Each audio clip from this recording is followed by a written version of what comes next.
as John said, my name is Becky Parish, and I work for what's called a clinical commissioning group. The shorthand for it is that the clinical commissioning group is the bit of the NHS that has responsibility for buying services on behalf of the local population. And we also have a responsibility for making sure they're good quality, they're safe, and that they meet all of the standards and targets we would expect. Okay? So if you'll just bear with me, the first part of what I was going to say was just try and position the NHS in the world, really. So some of you might know it was the NHS's 70th birthday this year. Yeah? Yeah? So that's quite old, but actually it's not really. It hasn't been around forever and ever and ever. It was established in 1948, just after the Second World War, as part of the whole establishment of the welfare state. It was the first publicly funded NHS National Health Service in the world.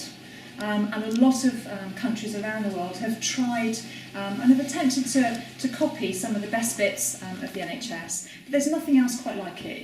It is pretty unique. And one of the unique aspects of it is that it is publicly funded, which means that we are very much accountable to the people that live and work in the United Kingdom. So, the clinical commissioning group bit of it, I'm going to work back from us to the top.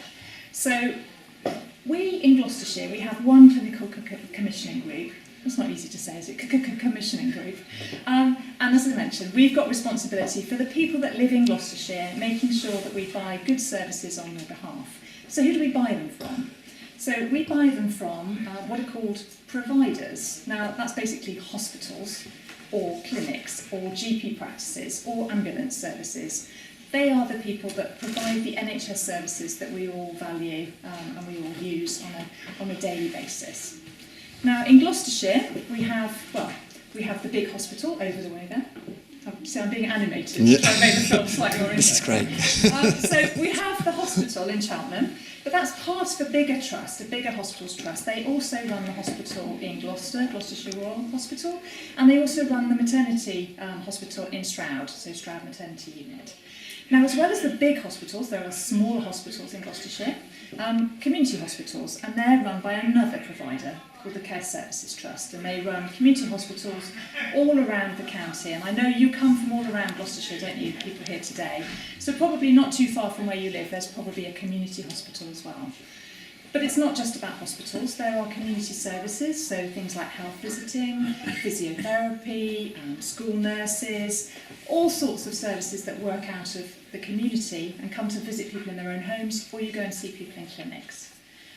Then you've got your GP network. Now, there's lots of GP practices in Gloucestershire. I bet nobody knows how many there are. Anybody got a guess? 90. Pretty good guess, actually. There's just under 80. We've just had a few where they've merged together. So I think we're now on about 76, 77. But that's a lot of general practices that are providing services on behalf of the Gloucestershire population. But we are quite a big county. So some of my colleagues who work for slightly smaller clinical commissioning groups have only got about 20 or 30 GP practices to worry about. I've got over 70 keeping me awake at night, doing all sorts of things all around the county. But they're a fantastic resource out there in the community. So, as well as the GPs, the hospitals, the community services, there's also mental health services as well. And those are provided by another bit of the NHS called, in Gloucestershire, the Together NHS Trust. And some of you may have accessed some of their services. They provide inpatient services and online services, one-to-ones, all sorts of services to support people with mental health and well-being, and learning disability services too. Of course, there's the ambulances, which hopefully none of us will get to use too often, but they do provide emergency services, but also more routine services as well. Now, there are very specialist bits of the NHS, which are organised in a slightly different way. It might be that there's a very specialist service that's not available in every county. So, for instance, a good one is, people might have heard of Moorfields Eye Hospital. It's world renowned. There are consultants who work there and services that are provided there that are only provided there in the country. And we would send people from Gloucestershire up to Moorfields because we just can't do everything locally. So there's that specialist bit of the NHS as well. And then there's something called NHS England, which effectively, are they my bosses? I'm not sure if I call them my bosses, but they are the arm of the Department of Health that has responsibility for making sure that the rest of the NHS does its job properly. They assure the quality of the work that we all do, they set policy, they provide guidance, and they are distributed around the country in various regional teams. And then there is, of course, the Department of Health and the Secretary of State for Health and Social Care. So I should actually say the Department of Health and Social Care, because just recently those two things have come together.